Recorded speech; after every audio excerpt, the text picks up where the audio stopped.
मैं हूं अंकित अवस्थी। आप हैं मेरे साथ में एक ऐसे सेशन में जिस सेशन को हमने कल रात को अंकित इंस्पायर इंडिया पर यह बताते हुए किया था कि रूस पर यूक्रेन का हमला हुआ है और वो हमला उसके एयरबेस पर हुआ है और एयर बेसिस पर यह हमला अमेरिका पर हुए पर्ल हार्बर हमले जो कभी 1941 के अंदर जापान ने अमेरिका के ऊपर किया था, अमेरिकी हवाई द्वीप के ऊपर किया था, वैसी घटना के रूप में रिकॉग्नाइज किया जा रहा है। रूस खुद भी इस सकते में है कि उसके ऊपर यह हमला कैसे हो गया।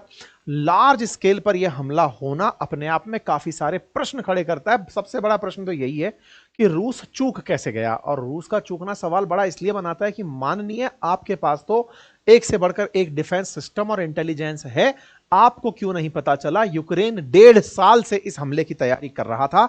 इसके साथ साथ पुतिन क्या करने वाले हैं ये सब तो अलग है, इधर नाटो कंट्रीज एकजुट हो चुकी हैं। इसका सवाल जो है वो ये है कि इस घटना को अंजाम देने वाले जेलेंस्की ने इसकी प्लानिंग जब 1.5 साल से की थी तो उसके साथ कौन कौन था, क्योंकि यूक्रेन से अंदर निकल करके इतना दूर दूर तक अगर हमला हुआ है, इस तरह के ट्रकों में ले जाकर ड्रोन उड़ा उड़ाकर चलाया गया है, मारा गया है, लोग बकायदा इस बात को शेयर कर रहे हैं कि किस आदमी ने यह कारनामा कर दिखाया है। तो ऐसे में जेलेंस्की पिछले 1.5 साल से जिन लोगों से मिले, क्या उन सबको यह हमले की जानकारी थी? यह सवाल इसलिए बड़ा हो जाता है क्योंकि अल्टीमेटली कहीं ना कहीं यह सवाल ही अब रूस को खाए जाएगा कि कौन कौन इसके पीछे था। क्या केवल जेलेंस्की का किया धरा है या फिर नाटो कंट्रीज या अमेरिका साथ हैं? और अगर नाटो और अमेरिकी कंट्रीज साथ हैं तो क्या पुतिन इसका बदला केवल यूक्रेन से लेंगे या रूस इस बदले को यूरोप के अन्य देशों से भी ले सकता है? यही बड़ा सवाल है। और इसी के चलते इस समय यूके ने अमेरिका से न्यूक्लियर वेपन यूज करने के लिए हवाई जहाज मांगा है। कहा है कि हमें वो आप फाइटर जेट दे दो जिससे कि हम बम गिरा सके, न्यूक्लियर बम गिरा सके अगर न्यूक्लियर हमले होते हैं तो। यह घटना अपने आप में इतिहास के अंदर बड़ी घटना होगी, क्योंकि रूस कंफर्म कर रहा है कि उसके 5 एयरबेस को टारगेट किया गया एफपीवी ड्रोन से, और रशिया का कंफर्म करना और यूक्रेन का आगे यूके का यूक्रेन के समर्थन में ऑलरेडी न्यूक्लियर वेपन फेंकने वाला फाइटर जेट मांग लेना, ये सब एक साथ कुछ ना कुछ रिलेट करते जा रहे हैं। आज के सेशन में हम इसी की चर्चा आपके साथ कर रहे हैं। ठीक है, तो सवाल बड़े हैं कि रूस के ऊपर जो ये हमला हुआ, इस रूस पर हमले के लिए क्या रूस तैयार था? क्या रूस को सूचना थी? आप पूछेंगे गजब बात कर रहे हो, कैसे पता हो सकता है? अरे सब पता इसलिए हो सकता है कि हमारे ऊपर अगर कोई हमला प्लान भी कर रहा है जेलेंस्की, तो क्या ही बिगाड़ लेगा वो हमारा? छोटा मोटा हमला कुर्स्क जैसा जैसे पहले किया था वैसा करेगा, हम पब्लिक सेंटिमेंट को अपने पक्ष में ले आएंगे। लेकिन यहां जो हमला हुआ है उससे पब्लिक सेंटिमेंट रूस के पक्ष में नहीं आया, अपितु रूस के ऊपर प्रश्न खड़े हो गए कि एक आदमी जो इतना मारा, आप लोगों ने यूक्रेन पर इतने हमले किए, उसके बावजूद भी वो आप पर हमला करने में कामयाब हो गया। इसका मतलब एक बड़ा फेलियर है, एक बड़ी चीज आपके अंदर कमी के रूप में उजागर हुई है कि आपको केवल अब तक इस भय से ही लोगों ने नहीं छुआ था कि अगर अंदर हमला किया तो पता नहीं क्या होगा। यूक्रेन इतनी ऑड सिचुएशंस में भी 1100 दिन से ज्यादा हो चुके हैं रशिया यूक्रेन युद्ध को शुरू हुए, ऐसे में 1100 दिन बाद भी किसी में इतनी ताकत बचती है कि वो इतना सीक्रेटिव तरीके से आप पर हमला कर लेता है। तो साहब सवाल बड़े हैं, रूस से आफ्टर ऑल चूक कहां हुई? और अब पुतिन के खिलाफ क्या नाटो कंट्रीज एकजुट होने का प्रयास कर रहे हैं? साथियों, फर्स्ट पर्सन रिव्यू के अंदर जो हमने आपको कल जो सेशन के अंदर जानकारी दी थी, अब उसी से आगे बता रहा हूं कि कैसे इन लोगों ने हमले किए। तो पहला प्रश्न ये कि क्या रूस का डिफेंस सिस्टम फेल हुआ? बिल्कुल फेल हुआ। क्यों? क्योंकि जो एफपीवी फर्स्ट पर्सन व्यू करके इन्होंने ड्रोन से जो हमले किए, एक तो वो बहुत छोटे हाइट पर उड़ने वाले ड्रोन थे। ड्रोन जब ऊंचाई से, जैसे अपने देश में जब पाकिस्तान ने ड्रोन छोड़े थे तो हमको रडार से पता चल रहे थे कि ड्रोन आ रहे हैं।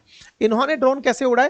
ट्रक से उड़ा करके ड्रोन मार दिया, तो इतने को रडार पकड़ ही नहीं पाया था। दूसरा, एयरबेस के पास पहुंच करके ड्रोन चलाए गए, इसकी किसी ने कैलकुलेशन ही नहीं की थी। ऐसा अटैक था जिस अटैक को आप प्रिडिक्ट नहीं कर पाए। पहली बार था, दुनिया में इस तरह से पहले कभी हुआ नहीं, और एक साथ सैकड़ों की संख्या में ड्रोन आपने उड़ाए, और ऐसी जगह ड्रोन उड़ाए आपने जहां किसी ने कल्पना नहीं की थी कि बॉर्डर एरिया में होते हैं हमले, तो इतनी दूर हमले नहीं होंगे। इस तरह से जेलेंस्की ने यह काम कर दिखाया। अब सवाल यह आता है कि क्या जेलेंस्की ने यह स्वीकार कर लिया कि इन्होंने ऐसा हमला किया है? जी हां, जेलेंस्की ने ना केवल स्वीकार किया बल्कि साहब इन्होंने ट्विटर पर ट्वीट्स की बाढ़ ला दी है। इन्होंने प्रॉपर तरीके से अपनी बातें बताई। इन्होंने कहा कि 34% of strategic cruise missile carrier stationed at airbase were hit, 34% इन्होंने वो फ्लाइट मार गिराई, वो हवाई जहाज मार गिराए जो क्रूज मिसाइल फेंका करते थे।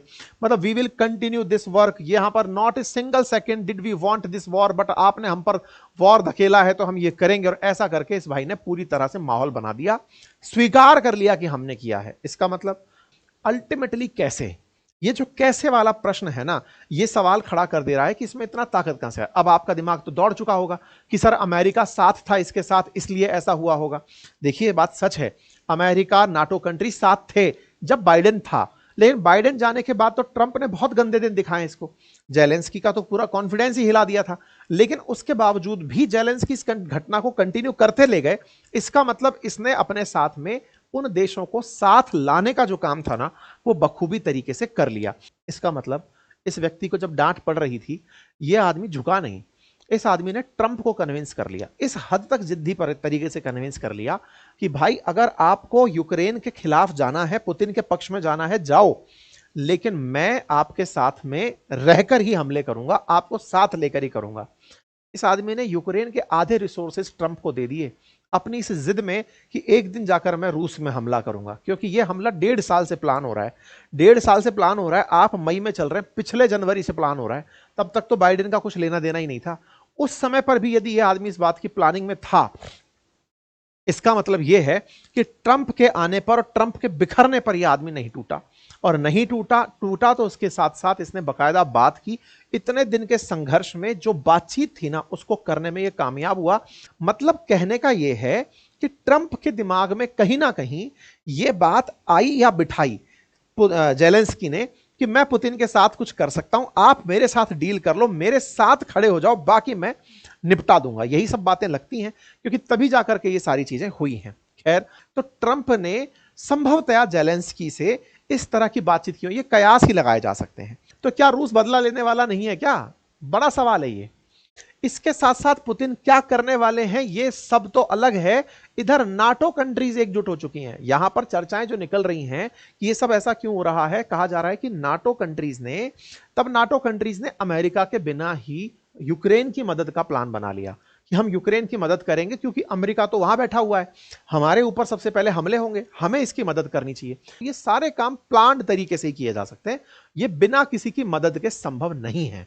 मतलब ये व्यक्ति भले ही क्रेडिट खुद खा रहा हो इसलिए ताकि औरों पर नुकसान ना हो, लेकिन सही मायने में अमेरिका भी इसके साथ रहा होगा और ये लोग भी इसके साथ रहे होंगे। इसके पीछे का बड़ा कारण क्या है कि मार्च एंड में जो यूरोपियन देशों की मीटिंग हुई थी ना यूक्रेन की मदद के लिए, उस समय चर्चा ये निकल कर आई थी, ये यूके के प्राइम मिनिस्टर हैं और ये इमानुएल मैक्रोन फ्रांस के, इन दोनों ने इसको ये कहा था कि देखो भाई, हम दोनों के पास में न्यूक्लियर बम है, इनके पास जो न्यूक्लियर बम है वो पानी से चलाया जा सकता है, यानी कि सबमरीन से ही लॉन्च किया जा सकता है, हवाई जहाज से चलाने की क्षमता इनके पास नहीं है। डर केवल रूस का इतना है कि रूस यूक्रेन के ऊपर न्यूक्लियर बम चला दे, लेकिन न्यूक्लियर बम अगर यूक्रेन पर चलाया जाए तो केवल यूक्रेन तबाह नहीं होगा, उसके पास में जितने भी यूरोपियन कंट्री हैं उन पर भी असर पड़ेगा, क्योंकि अब न्यूक्लियर बम बहुत भारी भरकम बन के आने लगे हैं। ऐसे में उसकी रेडिएशंस, उनकी वजह से निकली हीट और उसके जो प्रभाव हैं, उसमें यूरोप के बहुत से देश बर्बाद होंगे। इसलिए ये लोग इसके साथ आकर खड़े हुए कि हम तुम्हारे साथ हैं, चाहे हमारे साथ अमेरिका रहे ना रहे, हम तुम्हारे साथ हैं। ये टेलीग्राफ ने बकायदा खबर करी और कहा कि ये कॉलिशन ऑफ द विलिंग नाम से इन्होंने एक समूह बनाया कि हम आप इच्छा से तुम्हारे साथ हैं, हम तुम्हारे साथ संघर्ष करेंगे। उधर अमेरिका इसको धमकाता रहा, लेकिन यूके पूरी तरह यूक्रेन के साथ खड़ा हुआ और रूस के ऊपर सैंक्शंस लगाता रहा। और जैसे ही यह घटना हुई है, यूएस से यूके ने फाइटर जेट्स मांगे हैं जो कि न्यूक्लियर बम को फेंक सकें। अभी भारत के पास ऐसी सुविधा है कि वो नभ से, जल से और थल से, तीनों तरह से न्यूक्लियर बम फेंक सकता है। यूके के पास जो सुविधा है वो केवल सबमरीन से ही फेंक सकता है, ट्राइडेंट से। बाकी जो है ना, उसके पास सुविधाएं नहीं है, फाइटर जेट के थ्रू वो न्यूक्लियर बम नहीं फेंक सकता। ये अमेरिका से मांग रहा है कि हमें दे दो और हम पैसा खर्च करने को तैयार हैं। यूके तैयारी कर रहा है। इसका मतलब धीरे धीरे दुनिया में एक माहौल बनता जा रहा है कि इस घटना का अगर रिटेलिएशन होगा तो वो कितना भारी भरकम होगा, और जब इतना भारी भरकम होगा तो ऑब्वियस सी बात है परमाणु हमले की चर्चाएं होंगी, और परमाणु हमले की चर्चाएं होंगी तो क्या वर्ल्ड वॉर हो सकता है। देखिए, वर्ल्ड वॉर 3 को लेकर आप और हम तो तमाम बातें करते ही रहते हैं, दुनिया भर में कई सर्वे चलते रहते हैं। ऐसे ही YouGov करके एक एजेंसी है, उसने इस सर्वे को करवाया और यह जानने का प्रयास किया कि लोग क्या मानते हैं। तो यूरोपियंस का थॉट प्रोसेस लिया गया, जिसमें कि द्वितीय विश्व युद्ध के 80 साल बाद फिर से विश्व युद्ध के बारे में लोग सोच रहे हैं। लोगों का मानना है, 55% लोगों ने माना कि अभी भी एक और वैश्विक युद्ध संभव है, और 76% ने माना कि इस बार जब वर्ल्ड वॉर होगा तो उसमें न्यूक्लियर बॉम्ब का उपयोग किया जाएगा। यूरोप के अंदर करवाया गया यह सर्वे यूरोपियन एजेंसी के द्वारा France, Spain, Italy, USA, Britain, इन सबको शामिल करके करवाया गया, जिसमें अगले 5 से 10 साल में विश्व युद्ध की संभावना बताई गई।